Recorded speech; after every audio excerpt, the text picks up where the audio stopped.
Something major is happening in British politics this week. And it's not just the continued decline of Prime Minister Keir Starmer, who seems to be at most months from being forced out of office, and it's got nothing to do with the continued staying power of Reform UK in the opinion polls or the insurgency of the Green Party. But all these factors make this week that much more uncomfortable for the government. We are, of course, quickly closing in on the annual, very famous and hotly watched and anticipated autumn budget. Autumn budgets set out government spending and tax collection for the next fiscal year. In good fiscal times, it's a great way to win favor with the public.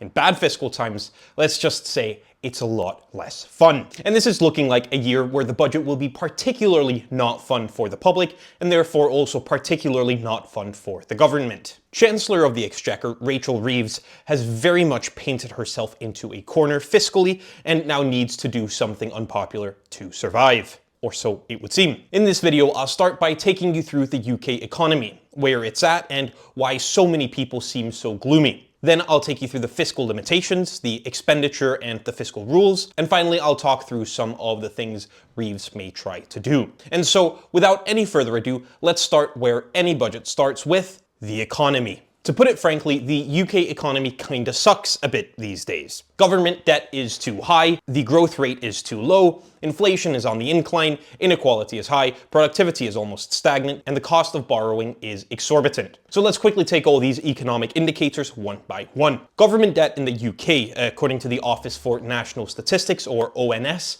is 95.3% of GDP. What this means is that the UK public sector owes money equaling almost a whole year's worth of gross domestic product, or total production and output of the UK. That's pretty high. Public debt in the UK has not been that high since the 1960s. Essentially, it means that the UK government keeps running deficits, spending more money than they make. The UK isn't the worst country in the world for this, but it does sit above the roughly 85% average for the OECD, the country club for developed economies. Now, of course, a country like the US has a significantly higher debt to GDP ratio, but that's also a country where the GDP keeps growing. The growth rate in the UK isn't great. In the last fiscal quarter, the economy only grew by 0.1%, practically staying stagnant. Now, a good deal of that poor performance was due to the temporary closure of Jaguar manufacturing facilities due to a cyber attack, but even then, over the past full fiscal year, the growth only sits at 1.3%.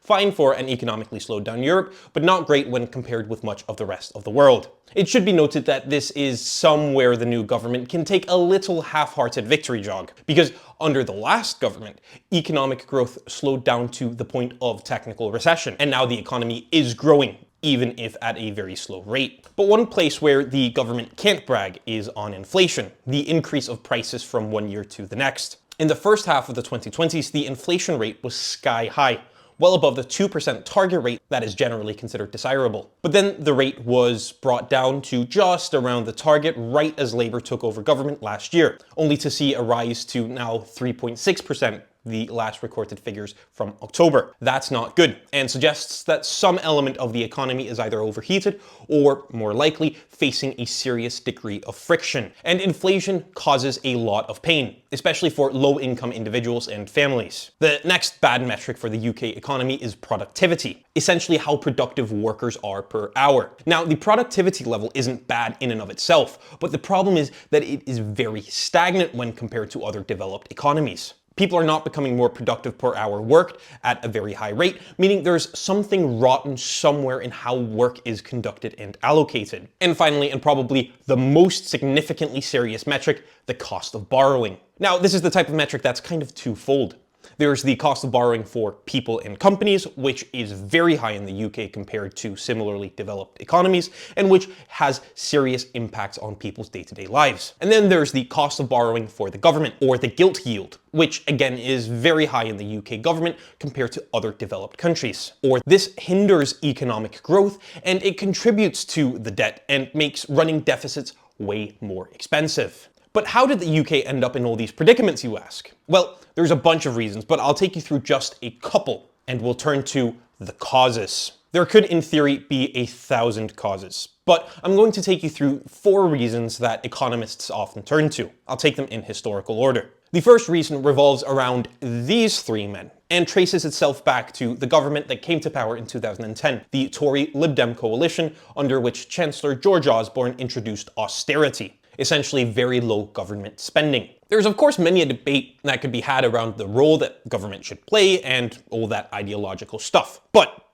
from an economic perspective, this means less investment. That's investment in infrastructure, it's investment in health and in education, and that has a negative impact on human capital, workers and the work that they deliver, which in turn is pretty freaking bad for productivity. Now, at the time, it was of course good for public finances in the sense that it meant less government debt, but with hindsight, many economists also point to this as a reason for why the UK government is falling behind. The second reason is kind of fourfold, but revolving around one general idea: trade. Trade across the world has taken a bit of a beating in recent years, but it's been hit in the UK especially hard. If we start worldwide, you can look at the COVID pandemic and the way in which chaos from those early days of shutdown and the chaos that those early days of shutdown had on supply chains. So did Brexit, the UK's exit from the European Union, as it added a lot of trade barriers to trade with the UK's biggest trade partner, the rest of the EU. Also bad for trade was the Russian invasion of Ukraine, with the UK having previously imported from Ukraine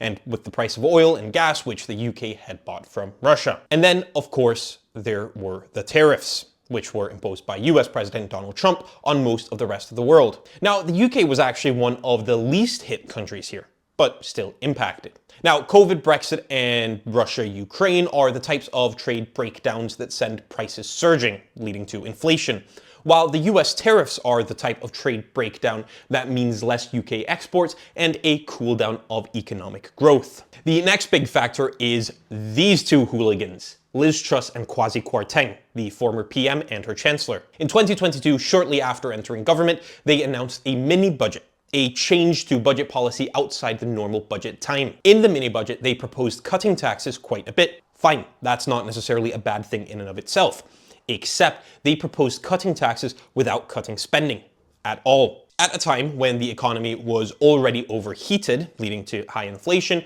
where cutting taxes would probably just send inflation skyrocketing. Now, the markets thought that this was a little bit irresponsible and so lost a lot of faith in the UK government. This affected gilt yields, the amount of interest the UK government has to pay on bonds, essentially loans that anyone can offer the UK government, from other countries to big investors to John from Birmingham. Gilt yields went soaring, and they haven't really recovered, despite Kwarteng's dismissal and Truss's resignation. Markets now just have a general idea that the UK government isn't really the best future investment and perhaps isn't very economically literate. And finally, there's the last year or so of the Labour government, the fourth factor. Now, this government, of course, hasn't done anything as drastically silly as Truss did, and that's kind of maybe a little bit of a problem. According to the Institute for Fiscal Studies, the Labour Party ran a dishonest campaign in 2024, not taking into account the fiscal troubles the next government would find themselves in. It should be said, so did all the other parties, but they didn't get elected, so that doesn't really matter. So when Labour came into government, they realized this problem and decided to try to fix the fiscal situation, but they surrendered to political pressure at every turn. First, they repealed a universal winter fuel allowance, before reintroducing it following anger from the public. Then they tried making some significant cuts to disability spending, but U-turned when their own backbenches rebelled. At the same time, they haven't been able to increase income taxes or fuel duty or something else big because they promised that they wouldn't raise taxes on, quote, working people, whatever that means. Instead, they raised employers' national insurance, a tax paid by employers, which has disincentivized hiring, and they added inheritance tax on farms, which has hurt family farming businesses. Boxing themselves in and raising eyebrows in the market, keeping borrowing costs high while not doing anything to supercharge growth or productivity, also contributing to the high unemployment rate. So now let's look at the parameters that essentially encompass this budget, turning to the limitations. The markets are already distrustful of the UK and their ability to make sound fiscal decisions. This is reflected in the gilt yields. There's also a lot of talk about a debt cliff. The idea that there is an unknown limit to how much more debt the government can take on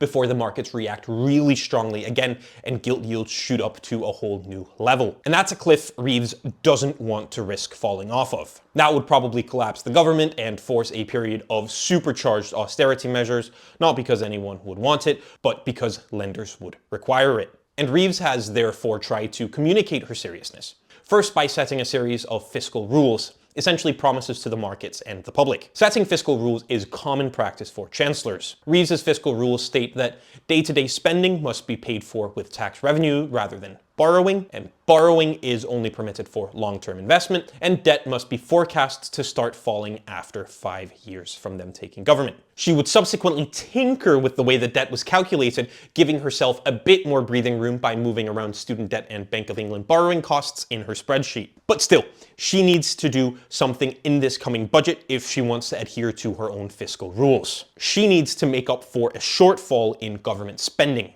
which is predicted to be between £20 billion to all the way up to maybe £40 billion. That's a good bit of money. And a few tweaks here and there are hardly enough to solve it. But as I mentioned before, there isn't a lot of patience in the current parliamentary Labour Party with Reeves and her previous attempts to cut government spending by going after various welfare payments. On the other hand, if she were to raise taxes in a way that could be seen as impacting, quote, working people, well, she would be going back on last year's manifesto promise. So that could maybe take income taxes and sales taxes out of the equation. And that leaves some business taxes that could maybe be raised, but of course markets wouldn't allow for that, not when the UK economy is already this weak. So that's kind of off the table too. So could she resign? Of course not. That would also panic the markets, who are worried that a more left-wing chancellor would replace her. That could be seen very clearly when she was crying at Prime Minister's questions this summer, leading markets to think she'd been fired, and therefore sending the value of the pound crashing. And anyways, if she resigned, that would probably lead to the collapse of this government. And that takes us to Reeves's options. I said she couldn't raise taxes because that would be going back on her manifesto promises. But that's probably the only real option she feels she has, and a series of leaks seem to indicate that that's maybe where she's headed. This could include duties on electric car charging, adding essentially a distance charge to EVs. Also rumored is a milkshake tax, which is exactly what it sounds like, removing a milk-based exemption on sugary drinks levy. Also on the table is a freezing of thresholds for income taxes so that thresholds for different rates don't increase with inflation. So is a potential mansion tax that targets the largest, most expensive housing, as well as an extension to a bank windfall tax and a gambling tax. But a lot of these measures are smaller ones that won't net enough revenue to fill the really massive shortfall. Which is why a leak a few weeks ago was circulating suggesting Reeves was considering a raise to income tax, even though this meant a seriously unpopular breach of the manifesto. But markets didn't like the idea, and neither did the public. So Reeves has since cooled on the idea, meaning we're probably in for a couple more surprises come budget day, but likely not an income tax raise. One idea that's been discussed a lot the past few months is the idea of a wealth tax. Exactly what it sounds like, taxing wealth. This has especially been proposed by the Green Party and their new firebrand leader, Sack Belansky. But this has more or less been resoundingly rejected by the Labour front bench. The fear there being that very wealthy people would just up and leave the UK. I think there's a good chance she won't try to introduce any significant cuts, especially to areas that Labour MPs care about. Welfare, education, health, or areas where the government really care about, like defense, police, and energy security. And of course, she could also just rip up the fiscal rules, but again, I think that's really unlikely. That would potentially be the catalyst that would start another Liz Truss-like collapse. But unless she tries to play it fast and loose with government debt, or gets some new very positive economic figures from the Office of Budget Responsibility, well, then she'll have to do something else to balance the budget. Is that more taxes? New attempts at cuts? Nobody knows just yet. Conclusion. What do you think she'll do? And what will you be watching out for on Wednesday? How much longer do you think this government can stay in power? Do you think this tricky position is Reeves's own doing, or is that unfair? Let me know in the comments below. And if you enjoyed this video, please consider giving it a thumbs up and consider subscribing to my channel. Thank you so much for watching, and goodbye.